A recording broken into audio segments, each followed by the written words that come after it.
नमस्कार दोस्तों, आज की जो टॉपिक है बेसिक हम चलते हैं।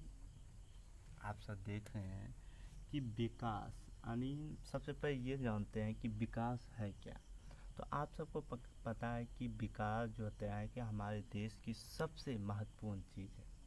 अब ये बताइए कि विकास से क्या क्या हो सकता है। तो नेक्स्ट हम चलते हैं उस बगैर।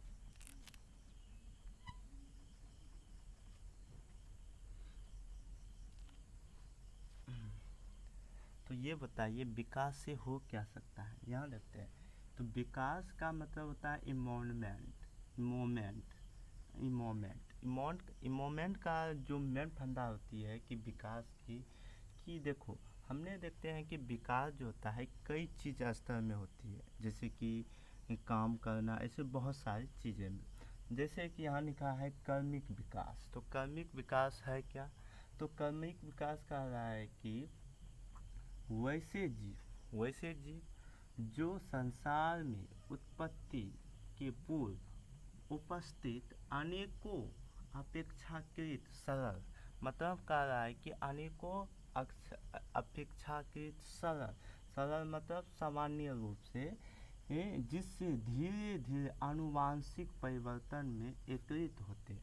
धीरे धीरे जो आनुवांशिक जो होती है परिवर्तन, मतलब जैसे कि शरीर या ताकत, कोई भी कीड़ा मकोड़ा, वो धीरे धीरे आनुवांशिक रूप में, जैसे मनुष्य पहले किस तरीक़ा से ढेन बकेन तरीक़ा से रहता था, लेकिन आज जो है रहना वहना सीख गया।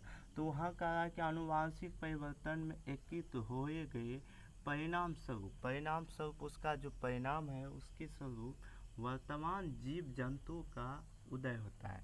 कि वर्तमान उसके जीव जो वर्तमान अभी जो चल रहा है, पहले किस तरीक़ा से आदि जो मानव थे, तो मानव जो थे, मानव के लिए क्या चाहिए? तो मानव बनने के लिए कई वर्षों का कठिन परिश्रम हुआ तभी ना मानव बना। तो इन्वॉल्वमेंट कहता है कि वैसे जीव जो संसार में उपस्थित उत्पत्ति के पूर्व अनेकों अपेक्षाकृत सरल पूर्वजों के द्वारा आनुवांशिक विकास धीरे धीरे आनुवांशिक परिवर्तन में एकीकृत होकर परिणाम स्वरूप वर्तमान के रूप में ढल जाते। देखो, हम विकास चल रहे हैं, विकास जिसको कहते हैं कर्मिक विकास होता है। तो ये जीव विज्ञान क्लास 12 का है, SBC क्लास फॉर्म में। अगला है कि आनुवांशिक विकास क्या है। आनुवांशिक विकास पर समझते हैं किसे कहते हैं।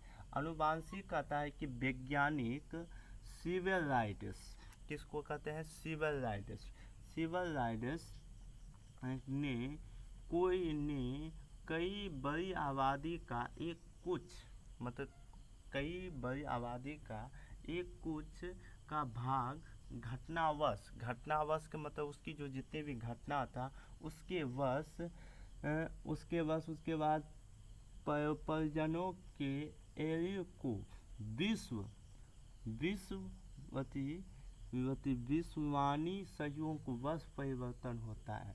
मतलब एक वैज्ञानिक था कि आनुवांशिक विकास में एक कर्मिक विकास के बारे में आप, हाँ, तो कर्मिक विकास में आपने जौने की जो पूर्वज से ढला हुआ वर्तमान होता है। और ये जो होता है आनुवांशिक होता है कि सिविल राइट से एक वैज्ञानिक है, कहता है कि जो बड़ी आबादी के साथ धीरे धीरे क्या होता है घटनावश के रूप में वो विषयमान यानी विपरीत का मतलब अलग अलग, तो अलग अलग वो परिवर्तन करता है। जैसे मानव ये धीरे धीरे क्या हुआ परिवर्तन हुआ, उसी को क्या कहते हैं आनुवांशिक विकास। अगला है जीन विनियर, जिसको कहते हैं TH मोर तो TH मोर कहता है कि अर्धसूत्री विभाजन के समय दो प्रकार के गुणसूत्र नन सिस्टम क्रोमैटिक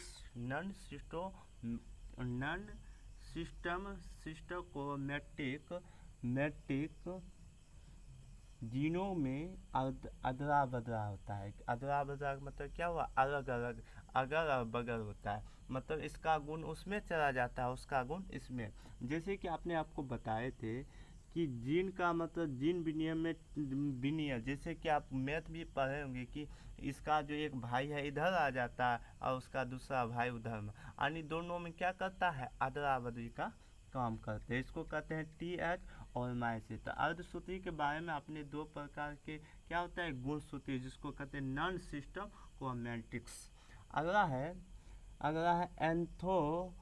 एंथोबैक्टीरियम। एंथोबैक्टीरियम कहता है जिसको कहते हैं टू मैट्रिक फ्लोरोसियस, द्विबीजक पौधे जो रोगजनक पौधे को पैंथोसन टूमस TH प्राथमिक के जड़ों के न्यूक्लियस जीनोम का मतलब होता है जीनोम सफलतापूर्वक आर्थिक महत्व में पौधे जैसे सूरजमुखी, तंबाकू आदि। मतलब एक सूरजमुखी के देखे होंगे कि इस तरीका से छतरी रहता है, तो छतरी में इस तरीका से उसका जो रंग को क्या बनाती है, शोभा बनाती, पर उसमें जो एंथोग्री सिस्टम पाया जाता है, और जिसके कारण सूरजमुखी या तंबाकू के जो पौधे होते हैं उसमें जो देखेगा कि एक अजीब सी महक होती है, तो उस महक को ही हम क्या कहते हैं, एंथोबैक्टीरियम कहते हैं।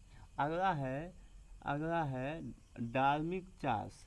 तो डार्विन जो चार्ल्स थे, चार्ल्स डार्विन या डार्विन चार्ल्स एक बहुत बड़े वैज्ञानिक थे, और उन्होंने यात्रा के दौरान सन 1859 में एक पुस्तक लिखा था, द ऑरिजिन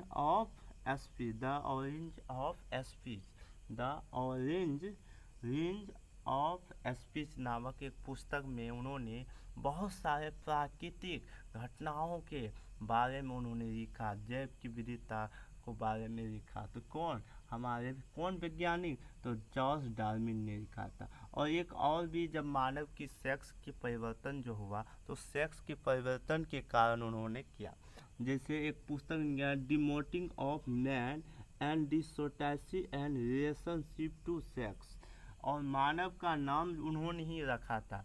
आप कहेंगे मानव के नाम किसने रखा, तो हमारे चार्ल्स डार्विन ने। किसने रखा, डार्विन चार्ल्स या चार्ल्स डार्विन। तो चार्ल्स डार्विन ने मानव का नाम जो रखा था वो होमोसेपियन रखा था। क्या रखा था जी, तो होमोसेपियन। तो होमोसेपियन मानव का नाम उन्होंने रखा था। अगला है समजात अंग किसे कहते हैं। समजात का मतलब आप सबको पता है कि जिसको कहते हैं होमो ऑर्गेन्स ऑफ ऑर्गेन्स, इंग्लिश में होमोगोर ऑर्गेन। कहता है कि ऐसे अंग जो रचना की दृष्टि से क्या होती है, समान होती है।